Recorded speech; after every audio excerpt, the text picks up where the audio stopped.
aquí na mesa a Ximena González, que a tedes ali, que é activista feminista, forma parte da Marcha Mundial das Mulleres, é tamén a creadora do fanzine Galiza Nación Queer, é cooperativista do medio Adiante Portugal. Por outra parte temos tamén a Antía Caramés, que é profesora en Socioloxía aquí na Universidade da Coruña. Xerou unha tese doutoral que se chama Análise do avellentamento demográfico en Galicia, unha perspectiva de xénero sobre o cuidado das persoas dependentes. Entón, nos seus estudos ten tanto esta visión máis dos cuidados como as migracións, o avellentamento, etc. É coordinadora tamén do mestrado de Migracións Internacionais. Elas o que van facer un pouco nesta segunda mesa do día é contarnos os acertos e os puntos de encontro entre, por unha parte, as políticas públicas de xénero e o feminismo na rúa, esa vaga feminista da que antes nos comentaban, co que pode ser as políticas públicas de xénero. Comparando un pouco estes dous movementos e vendo que diso se pode importar para facer unhas políticas de normalización transformadoras e coherentes cos tempos nos que estamos. Penso que máis nada, nesta xornada temos así como empezou antes e demais, entre outras cousas, porque Ximena ten presa para marchar despois, entón imos intentar cinguirnos a hora da 1:30. Nada máis, podes comenzar, Ximena. Vale. En primeiro lugar, agradecer o convite para estas xornadas. É sempre un motivo de alegría que este tipo de espazos que se poden enfocar dunha perspectiva quizás máis técnica abra tamén as voces do activismo e as voces das loitas sociais e traian tamén a institución un pouco as análisis que facemos dende fora delas, un pouco esa parte institucional da que se fala agora e que foi dende sempre a loita nos movementos sociais. Agradecer a Rexenerando e tamén a Deputación da Coruña de que podamos ter espazos nos que dar estes debates e nos que aprender e reflexionar colectivamente sobre como interseccionan todas as nosas luitas. O primeiro que pensei, despois do convite das compañeiras, a primeira sensación que tive foi de sorpresa. Poucas veces temos reflectido en relación á lingua dende o espazo dos feminismos. Eu son activista feminista, levo 20 anos organizada en diferentes espazos do feminismo do país e é certo que nestes espazos non damos ou non se dan debates sobre a lingua, quizáis tamén porque hai unha absoluta normalidade en relación a que o feminismo organizado en Galiza, ademais de ser autocentrado e de ter unha axenda nacional, é galegofalante. O feminismo de maneira colectiva, a gran maioría dos colectivos organizados no feminismo galego se expresan en galego, expresan as súas reivindicacións en galego e ademais se comunican en galego coa sociedade. Incluso non só os colectivos, sino os espazos colectivos de encontros dos diferentes movimentos e as pluralidades dos feminismos, como puideron ser no 2014 a Plataforma Galega por o Dereito ao Aborto ou como pode ser hoxe Galegas 8M, que é o espazo de convocatoria das grandes movilizacións en torno da folga feminista e do 8 de marzo, son espazos que se comunican internamente e socialmente en galego. Por tanto, sí que de repente cuestionei tamén porque dentro do feminismo non estamos dando tamén unha intersección moito máis potente co que pode ser a loita da lingua. Ademais, nun país como o noso, no que a cuestión da lingua é como a cuestión feminista unha cuestión moi política. Os problemas que temos en relación á posición que ocupa a nosa lingua na nosa sociedade son problemas políticos, non son por acaso, non son curiosidades, non é porque señamos un país especialmente diferente a outros países, sino porque temos un problema político e temos un problema eu entendo tamén de inxerencia de outra lingua e que intenta ocupar todos os espazos de poder no noso país e a través deso complica que nos desenvolvamos na nosa lingua propia, na lingua que é a lingua deste país e por eso, cando chegan as mulleres migrantes aprenden antes a lingua estranxeira, a lingua que non é nosa, porque ocupan a sociedade por motivos políticos, polas políticas públicas que se fan ocupa unha posición de maior valorización e de maior importancia, non? Pero ao final é unha cuestión política. E aí hai unha ligazón moi forte coa análise que fai o feminismo, non? O feminismo fai unha análise do sistema de opresión, do que é o patriarcado, e eu creo que na loita por a defensa da lingua, por colocar a lingua no lugar que lle corresponde, temos que ir a facer unha análise global da situación política que vivimos para poder combatila con todas as ferramentas coas que temos que combatela, non?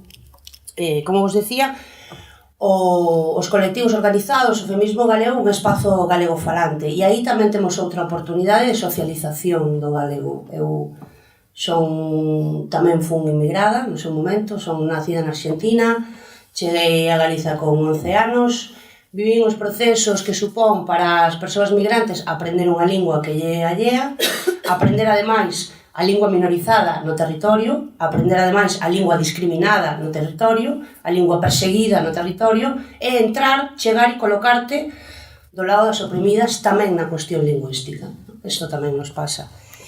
E a loita estudantil foi un espazo de socialización en galego. Hoxe o feminismo galego é un espazo de socialización en galego. Achegarse, organizarse no feminismo tamén é unha oportunidade de entrar en contacto con mulleres galegofalantes, coa lingua, con espazos de reflexión que se dan na nosa lingua propia e, por tanto, que nos facilita achegarnos á lingua, non? A veces, comentábamolo antes aí con unha compa, non? Cando falaban as compañeras anteriores, a veces tamén o que falta para a xente, pois, seguramente para as persoas migrantes, son espazos de socialización na lingua galega. Hoxe o feminismo é un bo espazo de socialización, porque ademais é un espazo no que o galego é a lingua vehicular do espazo político. Non é un obxectivo per se falar en galego no espazo do feminismo, sino que para falar de feminismo, para reflectir, para facer políticas feministas, para facer actividades feministas, a normalidade é que nos expresemos en lingua galega, non? Por tanto, a normalización ten tamén unha oportunidade de realizar actividades en relación ao feminismo no que a normalidade sexa a expresión en galego, non? E tamén é unha forma de... Eu creo que a lingua se valoriza co uso, e por eso en Ourense construímos un fanzine e o facemos en galego. O obxectivo non é facer un fanzine en galego, o obxectivo é facer un fanzine. E a forma normal neste país de facer un fanzine ten que ser facelo na lingua propia, non? E creo que iso temos que estendelo a todas as formas de introducir e de darlle valor e expresión á nosa lingua, non? Unha das preguntas que lanzaban as compañeiras era como o feminismo rachou coas resistencias que había, non? E construiu esta amplia base social que hai hoxe no movimento feminista, no? Conseguindo ademais esta capacidade mobilizadora tan grande e esta cuestión da que seguramente vos falará máis e mellor a Antía, de que hoxe non se discute a axenda feminista, non? Hoxe en día ninguén discute que a través das políticas públicas, a través dos discursos públicos, a través de todos os espazos públicos, a feminismo está na axenda e as cuestións de xénero e dos dereitos das mulleres son a cuestión de axenda prioritaria, ademais, non? Eso, como se conseguiu ou como chegamos ata aquí? Bueno, sería un pouco presuntuoso decir que temos a resposta adecuada, non? Pero eu creo que hai que mirar cara as dúas formas, cara as dous polos, non? Que nos fan chegar ata o que é hoxe. Primeiro, a historia do propio feminismo galego. O feminismo galego é un feminismo que nace, ademais, como un feminismo galego falante, o sea, autocentrado, como os decía antes, un feminismo de base galega, con axenda galega, nace ademais independente das axendas estatais ou de outras axendas, pero ligado tamén a través de diversos colectivos, como pode ser a Marcha ou outros, as voces internacionais, é un feminismo que desde Galiza liga directamente, sin pasar por Madrid, con outros colectivos e con outros movimentos e redes feministas internacionais, o que supón, bueno, pues non cuestionar de inicio o marco político no que nos movemos, e iso nos leva directamente tamén á cuestión da lingua. E a pesar da diversidade, das diferencias e das diferentes procedencias, sí que a expresión da lingua galega é como, bueno, pues un certo acordo, non? Que hai, un acordo non discutido, para calquera tipo de actividade nacional, cando vexades unha convocatoria que abrangue a maioría dos colectivos galegos, vai estar en galego, porque é un acordo, xa digo, non escrito, pero nace das raíces de onde se ven organizando, non? A maior parte dos colectivos feministas deste país foron organizados por mulleres do ámbito do nacionalismo, foron organizados no marco nacional, coa luita nacional tamén como unha luita central, e de aí ven esa, quizáis peculiaridade, non? Porque hai moitos outros espazos e movimentos sociais na Galiza que tamén se expresan en galego, e eu creo que tamén é algo que hai que aproveitar dende as políticas de normalización, non? Por exemplo, o movimento ecoloxista galego se expresa en galego, non? Con normalidade. E despois o contexto internacional, non? Como rompemos as resistencias para que hoxe o feminismo teña unha xenda absolutamente imposible de mirar para outro lado. O sea, hoxe ninguén pode obviar que hai unha xenda feminista. A parte da historia, da organización de base, de moitos anos construindo no día a día, construindo nas bases, construindo asambleas nas cidades, nos barrios, nas localidades, nas vilas, nos povos. O feminismo galego tense construído así, en algunhas fases con máis debilidade, en outras con máis forza, pero sempre como un feminismo de base e con estas premisas claras, non? Tamén un feminismo de clase, o cal tamén é algo que na cuestión lingüística tamén ten moita importancia, non? Despois creo que as compas de afrogalegas falarán seguramente algo máis diso. E o contexto internacional. Levamos a mundialización das agresións do patriarcado e do capital tamén levou, afortunadamente, a mundialización das resistencias, non? A tecer moitas redes de resistencia a nivel de todo o mundo. E o feminismo ven vivindo dende hai xa bastantes anos un aumento progresivo da conexión das loitas, que antes eran loitas illadas, que tiñamos ligazón internacional, pero non a través desas loitas, non? Pois, por exemplo, estes últimos anos, para que este 8 de marzo na Galiza as manifestacións foran tremendamente brutais, o sea, isto non ten que ver só con como se organizou o feminismo galego, isto ten que ver cos venres negros das mulleres de Polonia de hai 3 anos, isto ten que ver con Ni Una Menos en Argentina do ano 2017, isto ten que ver con Me Too tamén, de alguma maneira, tamén ten que ver co movimento do One Million Rights Women, das mulleres racializadas, sobre todo en Inglaterra, que lanzaron esta proposta hai pois eu creo que 4 ou 5 anos, que foron millóns de mulleres manifestándose en todo o mundo, non? Todo isto foi colocando a forza do movimento político para que hoxe esa xenda poda ter ese impacto, non? A fortaleza do movimento organizado acaba por causar ese impacto social que hoxe vemos. E é ese impacto social, eu creo, o que acaba producindo o impacto institucional. O sea, hoxe non teríamos axendas políticas, axendas públicas, axendas feministas nas institucións se non tuveramos o traballo do movimento político, do movimento feminista forte durante todos estes anos. E para exemplificalo, vou coller 3 cosas que dixeron as compas da mesa anterior que explican perfectamente isto, non? Que veñen a reforzar isto. Olga falaba da guía, non? Que se elaborara e dixo que no momento de elaborar a guía o debate social en torno ao binarismo de xénero non era suficientemente potente e entón en aquel momento non se abordou e non se tivo en conta ese debate dentro da propia guía. Hoxe, que o movimento político é moito máis potente, que o debate sobre pois todo o que ten que ver coas teorías de xénero está moito máis avanzado a nivel de feminismo, a nivel de movimento social, probablemente poderíamos plantexar un combate diferente ante a institución para traer eso ás normativas ou ás análises máis académicas, non? Noemí falaba de Robin Lakoff, non? Como a unha muller que iniciou os estudos en relación ao xénero e á lingua nos anos 70, pero claro, que os anos 70 foron os anos de efervescencia do movimento hippie, das manis estudantís nos Estados Unidos, a guerra contra o Vietnam e todo o que supuxo do movimento pacifista a nivel internacional, os movimentos revolucionarios en América Latina que combatían as dictaduras militares agromaron nos anos 70 e os anos 70 son o nacemento da segunda ola do feminismo. Entón, como non iba a chegar a institución e aos estudos de xénero a cuestión feminista cando o feminismo estaba avanzando da maneira tan brutal no que estaba facendo, non? Pois Judith Butler creo que tamén é un exemplo de como chega a academia a determinadas posicións políticas cando socialmente xa se está elaborando un movimento político que se está reforzando, non?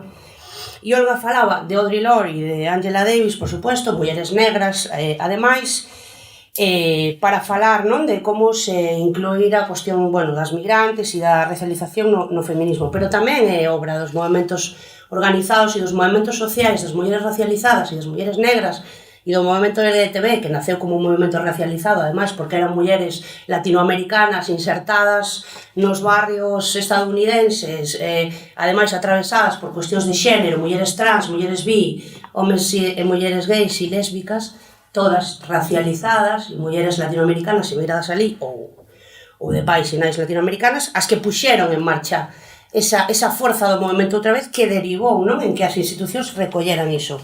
Quedan 5 minutos, a ver se podo lanzar así algunhas ideas, non? A miña tese é que as políticas feministas públicas existen porque hai movimento feminista organizado que existe e que as tensiona e que impulsa esas políticas feministas. As políticas públicas exitosas que hai en materia de xénero son aquelas que recollen as demandas sociais e que lle dan voz a esas demandas sociais e que as colocan e as devolven á sociedade dos espazos de poder. E eu creo que a lingua ten que facer o mesmo. Eu creo que non imos ter políticas públicas exitosas en materia de lingua se non construímos un movimento social potente arredor da lingua e en defensa da lingua. E como as feministas tamén conseguimos que as políticas institucionais avancen, porque temos feministas infiltradas en todos os espazos políticos, e é certo que moitas das políticas feministas avanzan nas institucións contra vento e maré, porque hai feministas involucradas que tamén son parte do movimento político. Creo que as persoas que son encargadas e responsáveis de elaborar as políticas de normalización ou as políticas de lingua nas institucións deben estar ligadas e deben permanecer e deben estar con compromiso tamén militante moitas veces no movimento pola lingua. Se non temos unha base social forte do movimento pola lingua, e hoxe non a hai neste país, se non o temos, non vamos conseguir causar o impacto social necesario para que as institucións entendan que a axenda da lingua non se pode obviar e non se pode mirar para outro lado. Eu creo que eso é o que fixo o feminismo e esa foi a maneira na que o feminismo conseguiu impactar nas políticas públicas. Despois podemos analizar que tipos de intervención favoreceron ou non que ese impacto institucional se dera dunha maneira ou de outra, pero a base fundamental é a forza do movimento social. E ter unha base social non só que asuma as propostas, sino que as defenda.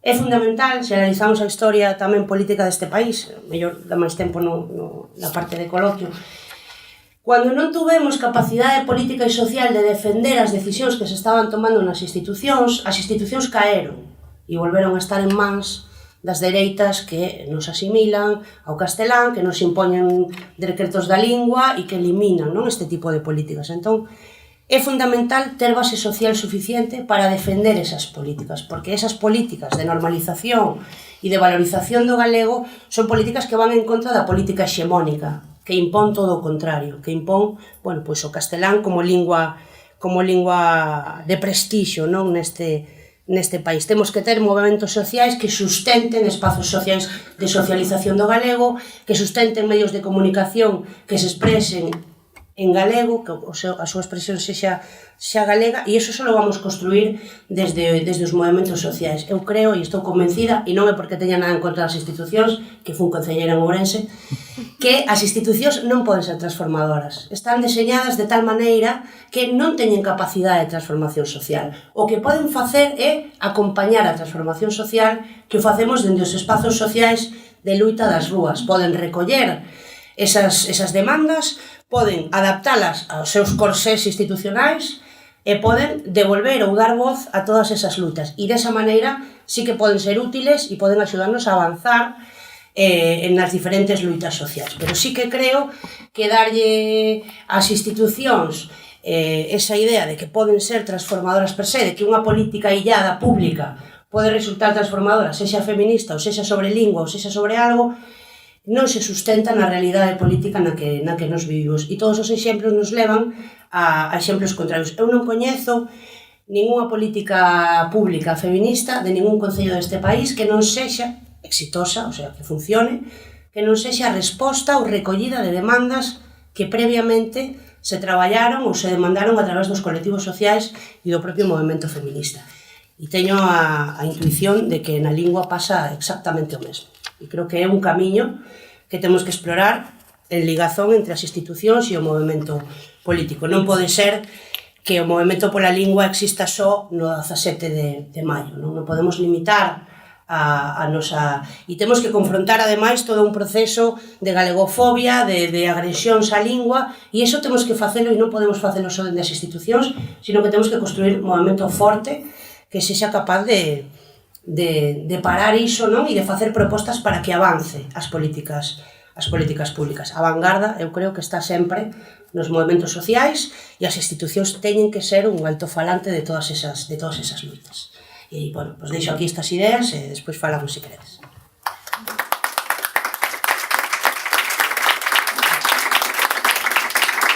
Moitas grazas, Ximena. Antía? Bueno, pois isto hai que entenderlo. Proba. Sí, non? Así mellor. Vale, grazas. Bueno, pois, bo día, en primeiro lugar, e como corresponde ser agradecida, quero agradecer ás compañeras de Rexenerando o convite e, obviamente, a Diputación da Coruña pola extensión dese convite e pola organización da xornada. Tamén me gustaría indicar, así como para situarme, non, que xa comentou máis ou menos Olga, que eu non son filóloga, non son sociolingüista, son socióloga, así que o meu achegamento parte se cadra pois desde a disciplina da socioloxía e desde os estudos feministas e de xénero, co cal se meto así algunha patada sobre cuestións lingüísticas das que non controlo moito, pois tamén se agradece que me chamades a atención porque, bueno, pois tamén a maneira, non, de aprender e de romper un pouco a xerarquía dos espazos que me coloca aquí, como si parece que soubera bastante máis da xente que estades aí, e non é o caso, non? Tamén un pouco recollendo as palabras de Ximena, que en certo modo creo que sí que... Non sei se veremos a complementariedade das políticas de igualdade lingüísticas, pero sí que hai complementariedade, polo menos nos nosos discursos, e eso xa é un bo punto de partida, non? Xa me adiantou e xa me deixou así bastante terreo libre, non? Para algunha das cuestións que me gustaría comentar aquí. E tamén comparto un pouco a primeira impresión cando recibín a chamada dunha das compañeras de Rexenerando dicindo, e eu sobre isto, complementariedade de que? Claro, porque eu algo sei de políticas de igualdade, de políticas lingüísticas bastante menos, honestamente, pero así depois a primeiras como que me costaba moito ver un pouco a posible relación plantexadas as políticas desde o punto de vista de políticas públicas, non? De deseño de políticas públicas ou de posibles transferencias ou de posibles achegas. Logo lle din unha volta, tamén penso que a vosa compañeira Olaya, que non sei se agora mesmo ainda segue por aquí, porque ainda non lle poño cara, bueno, soltoume así algún par de fíos por onde tirar e polos que eu fui máis ou menos así dándolle unha volta a cabeza, así que tamén agradezo eso, que plantexedes propostas que nos fan darlle unha volta a cabeza e intentar ver por onde poden ir, non? Eu o que quería é resaltar un pouco dos temas que máis ou menos foron xa comentados por Ximena. O primeiro é un pouco afondar nas causas porque as políticas de igualdade, como comentaba ela, se teñen convertido en algo relativamente incuestionable na xenda pública, non? E hoxe prácticamente todas as forzas políticas, vamos a decir, polo menos todas as que teñen algún tipo de representación en algún sitio de momento, casi todas, bueno, en fin, todas menos vos, é dicir, ninguén cuestiona agora mesmo, e que ás veces como que lle das 20 voltas e ao final disto non se me está entendendo nada. Bueno, pois eso, que prácticamente todas as forzas políticas asumen que si estás, non, pois nun concello, nunha deputación, nun ministerio, onde sexa, algo sobre igualdade tendrás que hacer. Non, prácticamente ninguén di, ai, que pereza. Bueno, pode pensar que igual lle dá máis ou menos preguiza, non? Pero como que non lle queda outra. Gústelle máis, gústelle menos, teña asumido non a perspectiva feminista, non a teña. Eso aí me parece unha realidade relativamente incuestionable. Ben, en primeiro lugar, é o que vos quero decir, eu aí sí que son así como de formación profesional socióloga, que isto non é unha evolución. As cousas non siguen unha liña evolucionista e isto que está máis ou menos conseguido non pode ir para atrás. Está claro que isto obviamente pode cambiar e sí que hai forzas políticas que están obviamente cuestionando a legitimidade da presenza de políticas de igualdade na esfera público-política. Así que obviamente é un logro, e eu creo que é un logro do feminismo, pero é un logro que tamén ten ameaza. Agora, gustaríame tamén que fose tamén un logro para as políticas lingüísticas, porque teño impresión de que eso, desde o nivel de coñecemento que vos confesei así ao principio que tiña. Teño que a impresión de que no caso das políticas lingüísticas non é así. Dame a sensación de que non todas as forzas políticas, nin en todas as institucións se asume que se debe de facer política lingüística en todos os ámbitos. Se cadra no ámbito educativo, ninguén cuestiona que hai que facer intervención pública, non que é un ámbito no que algo hai que regular das linguas que hai por aí, pero en noutros ámbitos non está legitimado. Non está legitimado que sexa un ámbito de exercicio, de proposta e de promoción de iniciativas. E iso é tremendamente problemático. Para min é moi problemático porque na medida en que non está socialmente aceptado como hexemónico, non? Que as políticas de igualdade teñen que estar aí e ninguén o dubida, o efecto que provoca en primeiro lugar é trasladar a cuestión a un problema individual. Bueno, a xente que escolla no que fala, cando fala, con quen fala, como usa unha lingua, como usa outra, como non usa ninguna e usa unha terceira.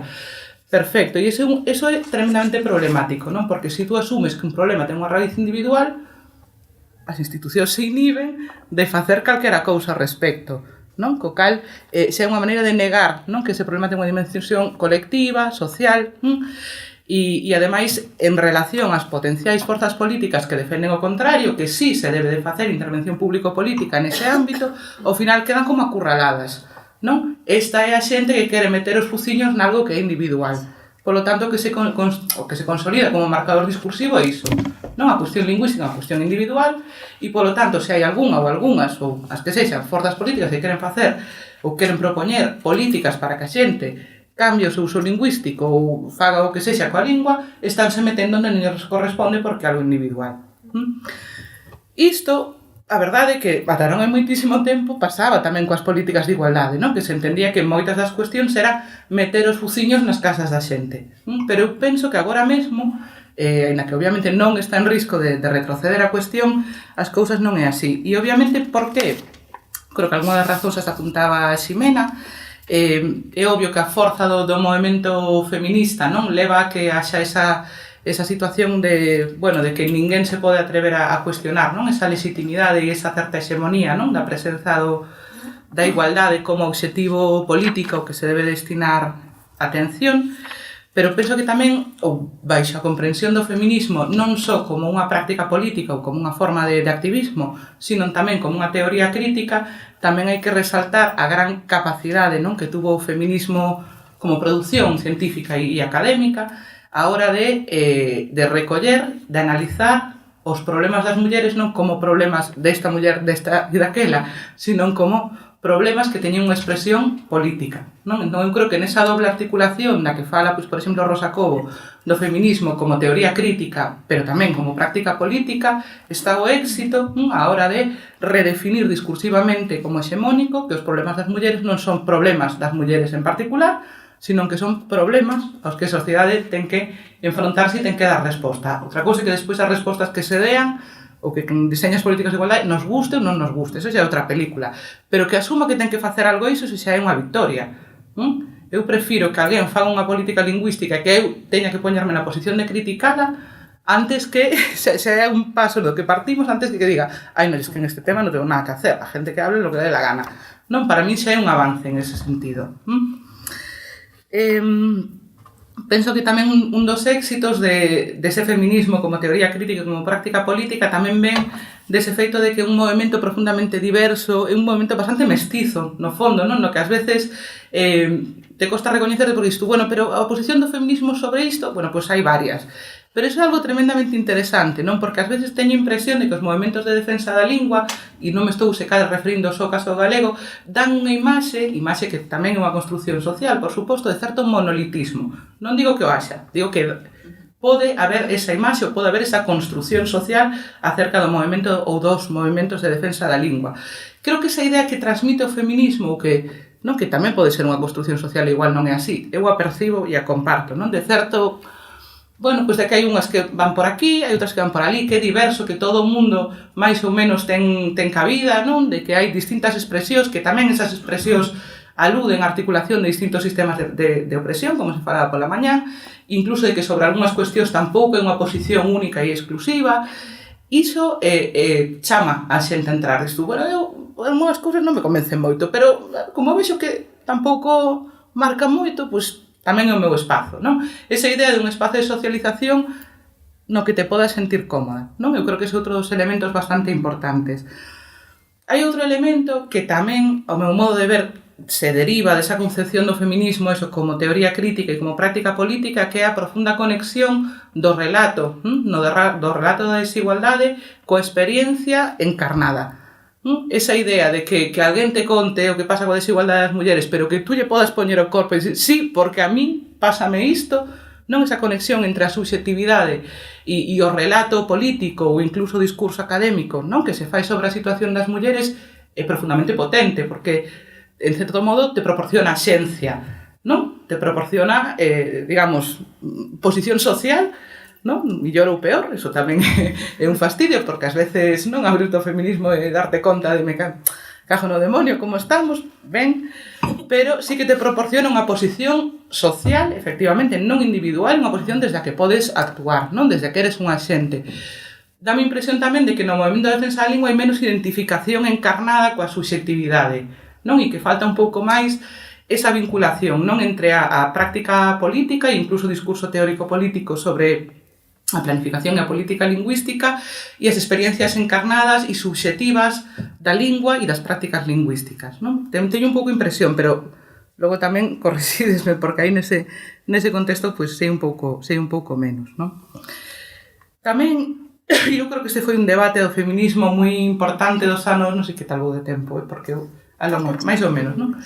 Creo que foi un debate moi importante no feminismo, sobre todo nos anos 80, en que a cuestión das violencias machistas e das violencias de xénero estuvo como moi enriba da mesa, estuvo enriba da mesa ao longo de toda a historia do feminismo, pero nos anos 80 de maneira particular a cuestión do concepto de víctima e de victimización, non? E como en ocasións hai un certo discurso sobre os, entre aspas de novo, problemas das mulleres que leva un certo carácter inexorable, non se pode facer moito desde aí, non? Que esa especie de discurso así un pouco catastrofista, victimizante, non? Eu penso que tamén desde o feminismo unha certa reelaboración, non? Dese discurso para levar un discurso que coloca máis nun sistema de opresión a cuestión da violencia e, polo tanto, lle dá unha dimensión socioestructural e, en segundo lugar, coloca as mulleres como, efectivamente, pues, en moitos casos como supervivintes, pero tamén como axentes, non? Que poden facer algo ante esa situación, que obviamente está nunha posición socioestructural de desigualdade, iso é obvio, e que tanto quen a rodea como incluso o propio Estado, efectivamente, é un Estado patriarcal e, polo tanto, pues non están a mellores das posicións, pero que non son persoas completamente inermes, non? Ante esas circunstancias. Creo que a traslación dese discurso, digamos, descatastrofizante, isto como que hai filólogas, pois igual xa despois que propoñan alternativas, vaya, non un discurso que en certo modo non resta ese carácter de non hai nada que facer, non é moi interesante e ás veces na produción de argumentario en relación á cuestión lingüística eu non atopo, non? Eu ese discurso de desaparición, non? Ese discurso así como tan que ten un punto un pouco tétrico, se cadra. É moi fastidiado, porque a xente que o escoita di, bueno, xa está, pues total se vai desaparecer. Claro, lle dá ese ritmo inexorable ao proceso que dis tú, legitima que non se pode intervir sobre el, por iso, a ver, se total xa sabedes, os que traballades e as que traballades sobre isto que vai desaparecer, pois se cadra non é necesaria intervención pública, porque se xa está claro, non?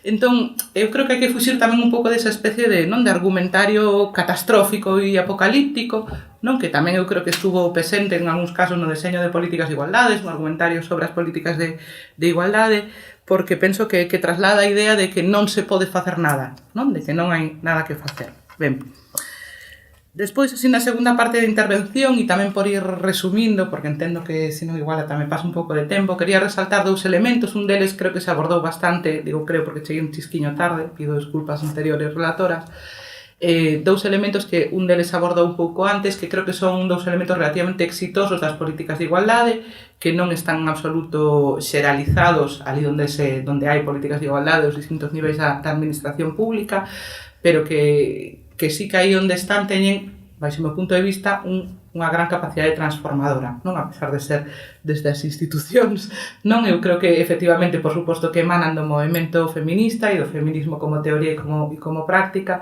pero sí que aplicados ás políticas públicas sí que teñen gran capacidade de acción, non? Un deles é a cuestión de interseccionalidade, ese concepto, que traslada a idea dun enfoque, dunha perspectiva que entende os sistemas de opresión como articulados e que operan con articulacións que incluso teñen unha cristalización sociohistórica concreta, non? Que non é o mismo ser muller latina lesbiana en Nova York que ser muller latina lesbiana en Muxía, non? Que hai unha cristalización sociohistórica, non? De como se entenden, se articulan e teñen unha expresión peculiar eses sistemas de opresión nos contextos, porque hai unha certa tamén consideración histórica das opresións e de como se van plasmando. E que, polo tanto, calquera abordaxe pública debe ser sensible e consciente a existencia deses sistemas de opresión. Eu, en ocasións, cando leo así, pois, desde a distancia da miña disciplina e sin ser experta no tema, non? Cando leo cuestións de informes sociolingüísticos, ás veces atopo que tamén pasa en socioloxía, que a interseccionalidade no que se reflexa é en desagreguemos todo, por sexo, por edad, por nacionalidade. Non, entón se queda como nun aspecto meramente descriptivo, as mulleres falan máis tal, falan menos cual, ou falan esta lingua tal.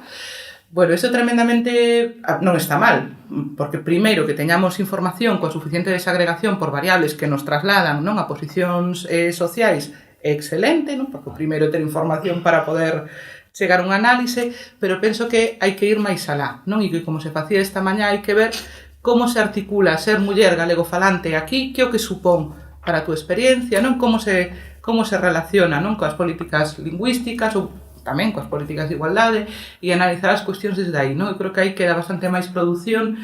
Dame un pouco a impresión de que unha das razóns polas que sucede isto é porque en Galicia particularmente o ámbito da sociolingüística é pouco mestizo, non? Como falábamos antes do feminismo, non?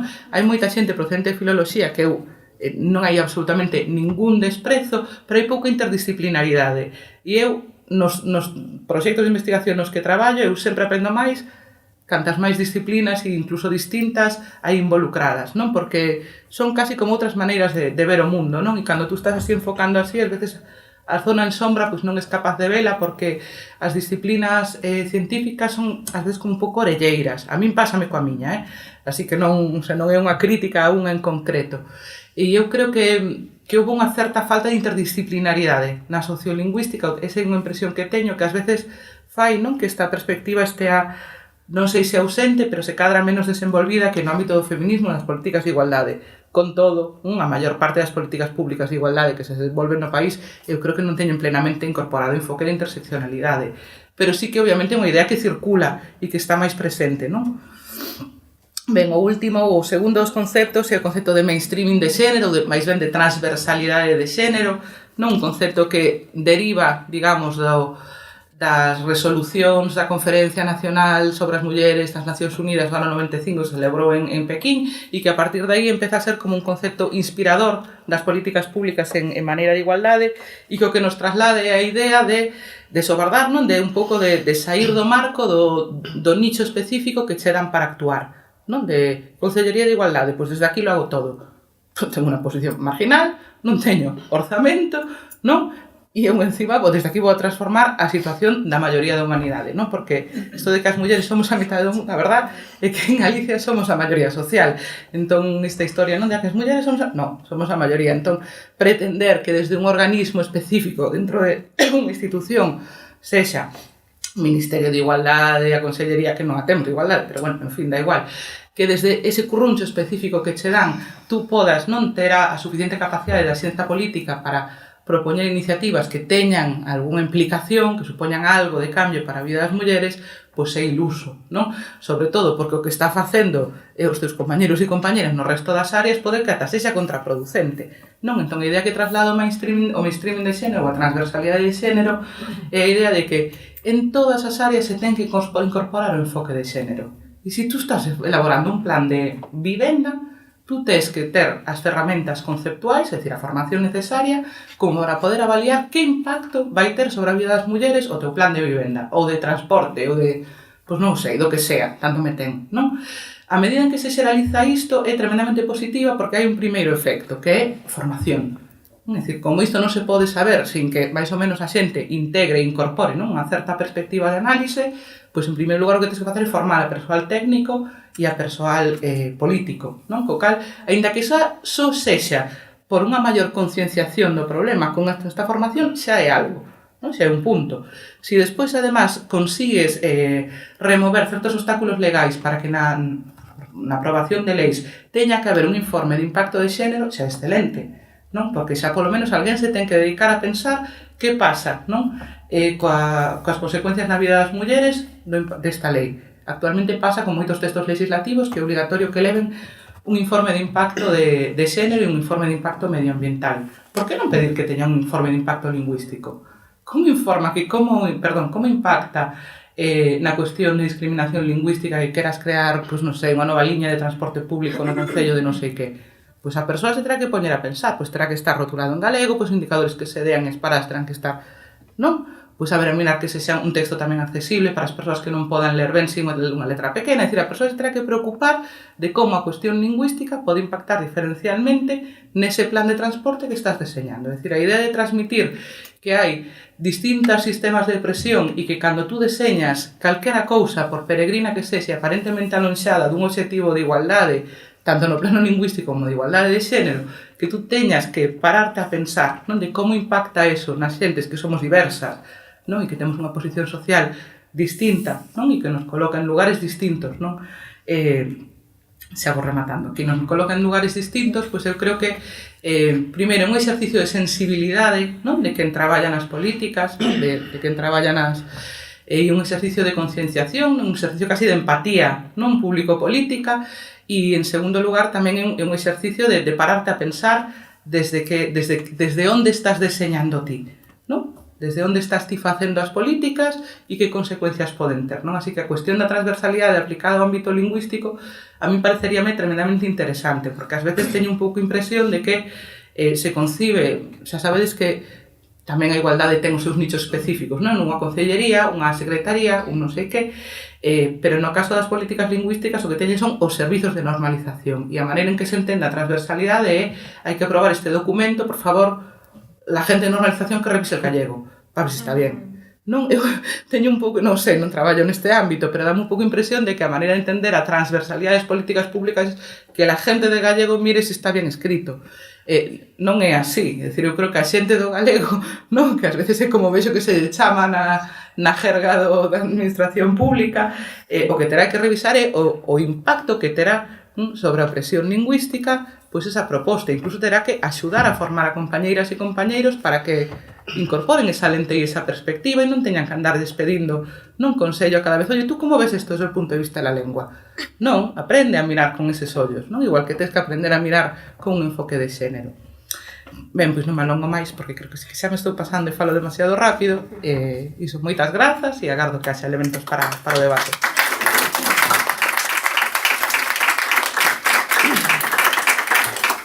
Genial, pois moitas grazas ás dúas por esta conexión, non, de dúas disciplinas que non se abordan tantas veces xuntas. Temos como 15 minutiños para o debate, entón imos facer como antes, se hai algunha man, algunha curiosidade, algo que vos gustaría presentar, ide comentando e collemos un par de mans.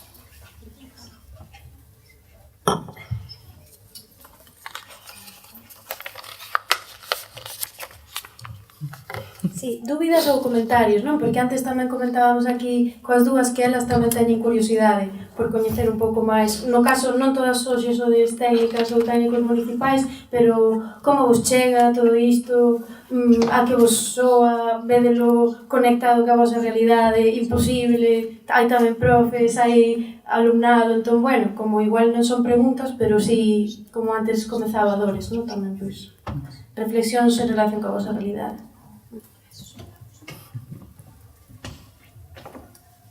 Si non, eu quería lanzar unha pregunta. Veña. O feminismo ten analizado e teorizado e detectado, non? Cual é o sistema de opresión que sitúa as mulleres na posición social na que están.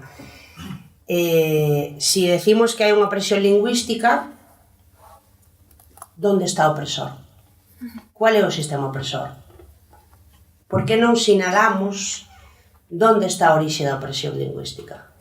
E eu creo que aí é onde está tamén o conflicto en relación á defensa da lingua e os debates sobre a lingua. Que cando temos que sinalar onde está o opresor, temos que ir a un debate fondamente político sobre a posición que este país ocupa dentro do Estado, sobre as políticas de asimilación do castelán e as políticas dirixidas a destruir a lingua vehicular, o sea, o galego como lingua vehicular do noso país. E eu creo que aí non sinalar o opresor, non dar esta batalla teórica ou esta luita teórica, ou ter medo a ir a ese debate máis ideolóxico tamén, non? En relación á lingua, frena moito para facer unha análise máis completa do que nos está pasando en relación á lingua. Isto non é un problema dos concellos ou é un problema máis fondo, ou aquí hai unha cuestión máis profunda, non? O patriarcado é o sistema de opresión que combate o feminismo. Qual é o sistema de opresión que combate a defensa da lingua? Onde está o opresor? Quen é o opresor? Quen son os opresores? Unha pregunta moi breve. É como sinalar ese onde está o opresor e ao mesmo tempo lograr esa... É como sinalar onde está o opresor e ao mesmo tempo lograr esa base social que comentabas que tan necesaria é que concordo. Vístesme moitísimas perspectivas cos dous relatorios, pero como conciliar esas dúas cousas? Porque precisamente cando se intenta, desde o meu punto de vista, sinalar o opresor é cando máis división, enfrentamento social hai que despois nos impide crear esa base social. Tampouco son filóloga, entón tampouco coñezo moi a fondo o debate, pero... Claro, para min, por exemplo, as feministas até hai 10 anos éramos unhas locas, unhas histéricas, unhas marxinais, era un movimento político perseguido, non había espazo público para voces do feminismo, non? E o traballo continuo social de ampliar espazos, de socializar a luita, a defensa, de explicar tamén cual é o sistema de opresión, de poñer en común o que decía, non, os relatos individuais e como desde aí analizar que hai unha opresión común, que hai unha opresión colectiva, levou a construir este movimento político e a forza deste movimento político. Se no proceso de construcción dun movimento forte da lingua non empezamos por dar ese relato, por analizar cual é a opresión, por falar claramente de onde está o suxeito opresor ou as políticas opresoras, en este país hai unhas políticas deseñadas para aniquilar a lingua. O sea, hai un exterminio da lingua galega. Hai políticas públicas deseñadas pola dereita, polo españolismo tamén, e hai que dicilo claramente, para aniquilar a lingua. E todo o demais son consecuencias dese deseño desas políticas. O sea, todo o que non funciona ben é porque hai unha estrategia planificada. As linguas non desaparecen porque as galegas non desaparecemos. Por que deixamos de falar a nosa lingua propia? Por que non temos medios de comunicación? Por que non hai un só xornal en este país dos maioritarios, porque si que hai moitos xornais pequenos, hai moitos digitais, hai moitos elementos, desde os movimentos sociais tamén se construen ferramentas de comunicación en galego, pero por que non hai políticas públicas a nivel comunicativo en este sentido, non? Pois porque hai un problema político, do que ademais non se fala. E durante moitos anos tamén creo que temos que ser autocríticas. Desde o movimento pola lingua quizáis non despregamos as ferramentas máis adecuadas para dar esta batalla e en un momento determinado é certo, e creo que tamén podemos falar con normalidade para poder avanzar, se vinculou a defensa da lingua con posicións políticas concretas ou con partidos políticos concretos e creo que iso tampouco axudou moito a avanzar ao movimento político. Se algo ten o feminismo é que sobarda todas esas lóxicas de referentes electorais ou de referentes partidarios electorais. O feminismo é un movimento político que ten unha axenda alén desas lóxicas, que despois se insire nas diferentes propostas políticas, cada partido pois analiza e impacta como buenamente lle interesa, non? Pero sí que hai un movimento que está un pouco por encima desas lóxicas e que é o que sustenta a luita. Eu creo que na lingua non soubemos facer iso. E as consecuencias é a situación que temos agora, no que non temos un movimento político forte a nivel social, no que, como decía a compañeira, se insiran as diferentes sensibilidades que temos. En este país non temos unha única norma tamén, falamos pouco diso, falamos pouco de acordos mínimos sobre que defendemos todas, a marxe do que defendamos cada unha individualmente a nivel de normas escritas e tal. E eu creo que aí temos unha construción pendente a respecto disto. Genial. Había outra man? Xión, sí. Eu non quería falar outra vez nesta xornada de xénero, pero bueno, é que son bastantes cousas, pero eu concordo co que dicías, non lembro o teu nome. O meu, Antía. Co que non ser catastrofista. Mas creo que cando se fan análise de lingua, que se fai moi pouco, e sociolingüística, que non se fai directamente neste país, non se fai unha fotografía ampla, non? Porque cando a perda de falantes incrementada comeza cando se aproba o plano de normalización lingüística.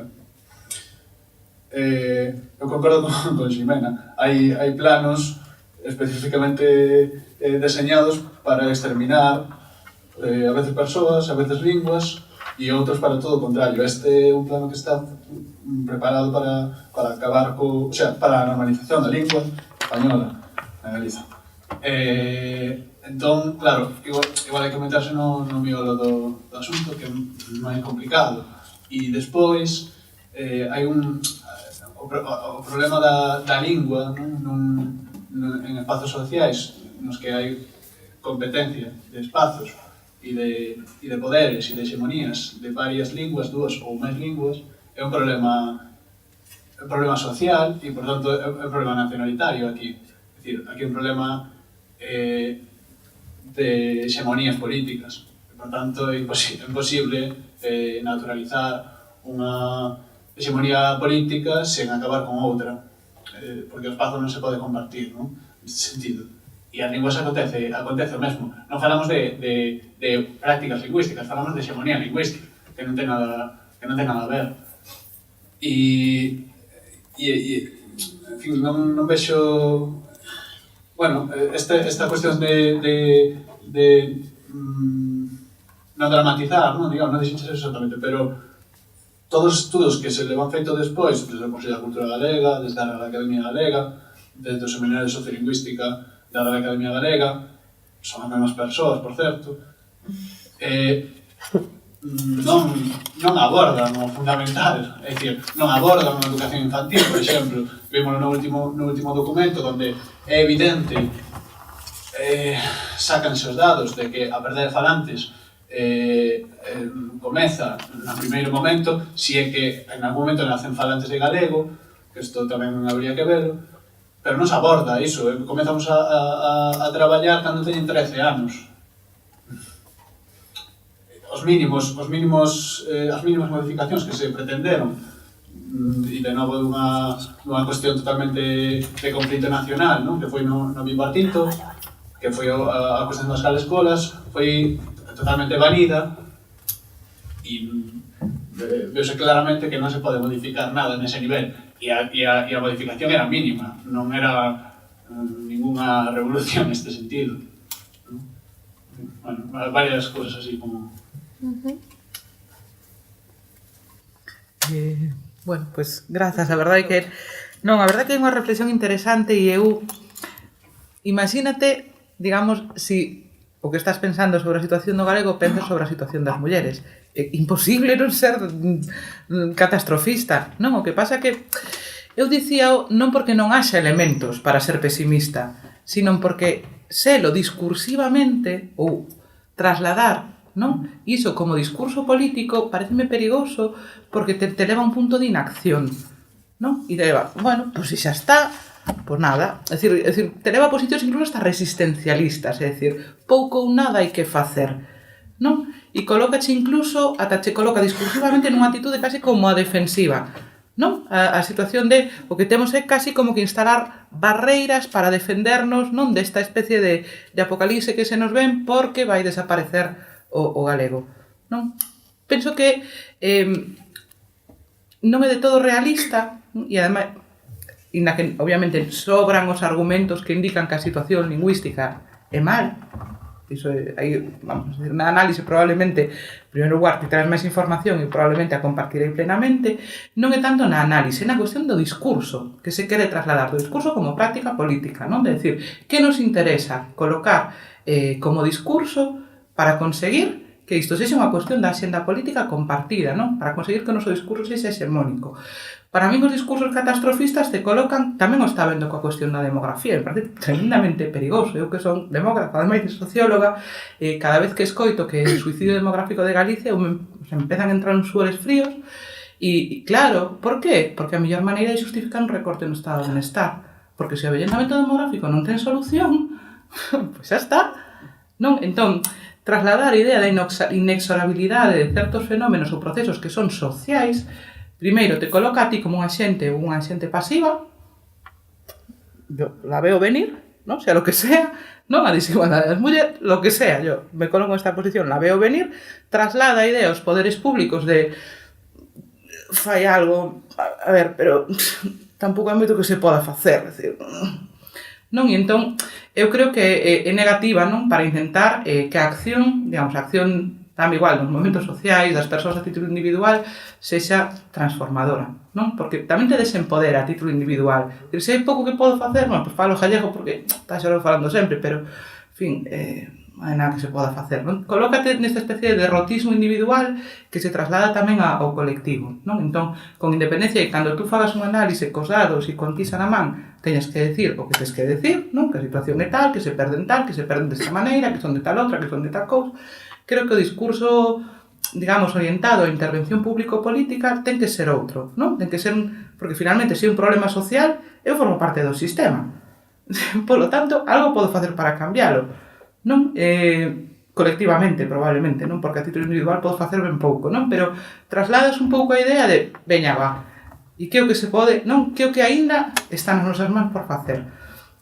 Creo que é casi como un elemento de estrategia discursiva, non? Mais que outra cousa. E non sei, máis ou menos responde un pouco, máis ou... Sí. Non sei, Un par de minutiños. Eu tamén quería chegar a algo moi breve. Eu creo que aquí sí que podemos intentar coller estrategias do feminismo, non? O feminismo traballa sempre en dous planos discursivos diferentes. Un é desmontar e outro é construir. E sempre en perfecto equilibrio. Para todas as propostas que o feminismo quere desmontar, ten propostas de construcción. E creo que a veces no tema da lingua, quizáis non nos esforzamos suficiente para chegar a esa, a nivel discursivo, pero tamén a nivel práctico, a esa proposta de construcción. Por exemplo, en Ourense, en vista da desaparición das crianzas galegofalantes, o que se montou foi un proxecto moi pequeno que se chama Porque me peta, de celebración das crianzas galegofalantes. Facemoslle unha festa ás crianzas que todo o ano resisten e falan en galego. Para elas é unha forma divertida de ver que a súa lingua ten un valor positivo. Simplemente faixe unha festa, non hai un discurso que inunde a festa. É simplemente, bueno, pois nós, para falar da lingua, falamos en positivo. Falamos galego e celebrámonos porque falamos en galego e é a nosa lingua e demais, non? Quizáis eso axude máis as crianzas, quizáis as axude a ter máis ferramentas cando se enfrentan a espazos castelanizantes que o facto de colocar eso en negativo, non? De decir, oi, xa non hai máis crianzas galegofalantes, vale, pero como vamos a facer? Como empezamos a construir as sementes en Galiza, espazos de ensino monolingües en galego? Pois aí hai outra ferramenta e a cada cousa que ataquemos temos que confrontalo con unha alternativa en construcción, non? E eu creo que aí o feminismo sí que ten aportado estrategias moi interesantes. O sea, ao mesmo tempo que estamos na contra, non? Tamén estamos a favor de algo diferente, unha alternativa concreta. E creo que ten axudado moito a que o discurso se amplíe tamén na base social, non? Si vos parece, ímolo deixar aquí, tamén para respetar que aprovecharía a réplica, que Ximena poida chegar a tempo. Bueno, pode replicar. No, bueno, tamén por ir mantendo os tempos, pois vale, excusa, pero é un pouco o conxunto. Nada máis, sí, agradecervos outra vez que esteades aquí con esta conexión, un último aplauso e damoslle prazos a